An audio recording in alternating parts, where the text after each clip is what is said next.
নমস্কার বন্ধুরা, সোমাদির রান্নাঘরে সবাইকে স্বাগত। আশা করছি আপনারা সবাই খুব ভালো আছেন।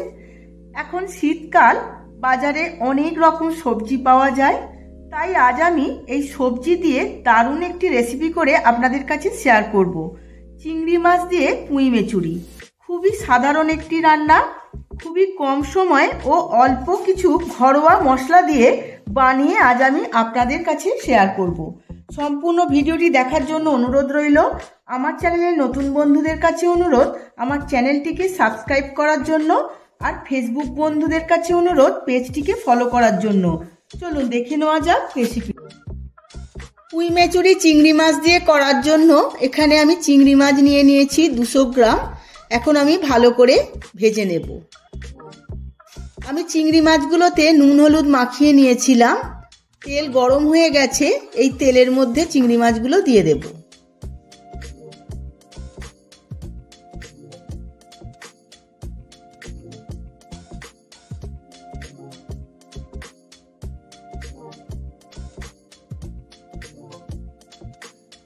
চিংড়ি মাছগুলো আমার সম্পূর্ণ ভাজা হয়ে গেছে, এবার আমি তুলে নেব।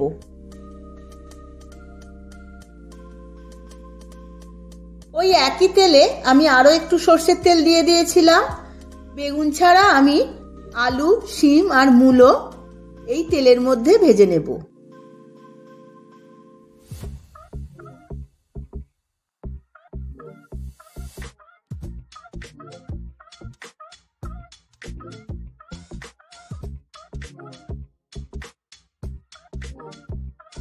সমস্ত সবজিগুলো খুব ভালো করে ভাজা হয়ে গেছে। এখন আমি আগে থাকতে কুচিয়ে রাখা একটা পেঁয়াজ এর মধ্যে দিয়ে সমস্ত কিছু আবারও ভালো করে ভেজে নেব।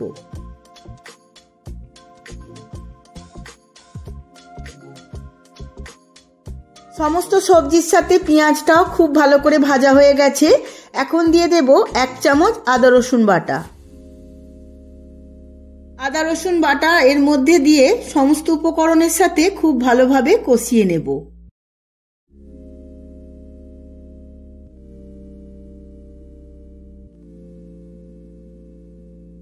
আদা রসুন বাটা সমস্ত উপকরণের সঙ্গে কষাতে কষাতে এখন আমি কেটে রাখা পুঁই মেচুরিগুলো এর মধ্যে দিয়ে দেব।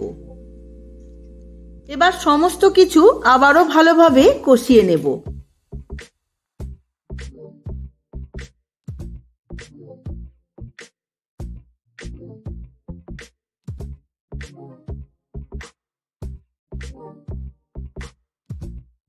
পুঁই মেচুরিগুলো সমস্ত উপকরণের সাথে কষাতে কষাতে আমি স্বাদ মতো নুন দিয়ে দেব, যাতে পুঁই মেচুরিগুলো অনেকটা নরম হয়ে যায়।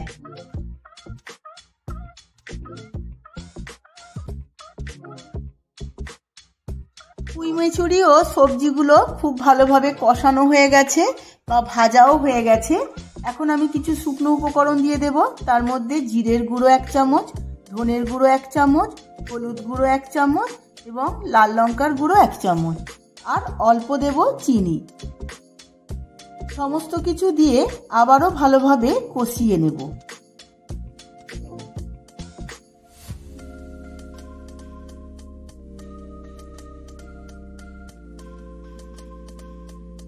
সমস্ত উপকরণগুলো খুব ভালো করে কষিয়ে নিয়েছি। আবারও একটু জল দিয়ে আবারও 1 মিনিট কষিয়ে নেব।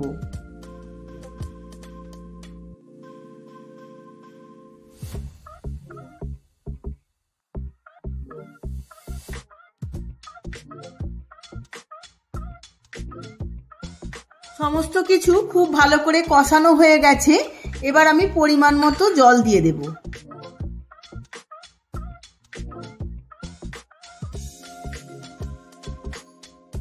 এবার আগে থাকতে কেটে রাখা কিছু বেগুন ওপর থেকে দিয়ে দেব। এইভাবে চাপা দিয়ে আমি 10 মিনিট সেদ্ধ হতে দেব। সমস্ত কিছু খুব ভালোভাবে সেদ্ধ হয়ে গেছে। এবার আমি সাঁতলে নেব। কড়া গরম হয়ে গেছে, আমি পরিমাণ মতো তেল দিয়ে দিয়েছি। তেলটা বেশ ভালোভাবে গরম হয়ে গেছে।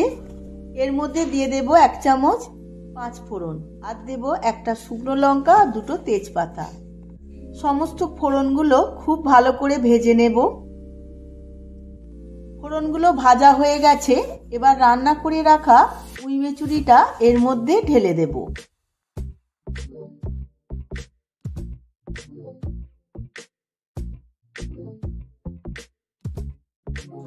এবার আমি ওপর থেকে ভাজা চিংড়ি মাছগুলো দিয়ে দেব আর নেড়ে নেড়ে খুব ভালো করে শুকনো করে নেব।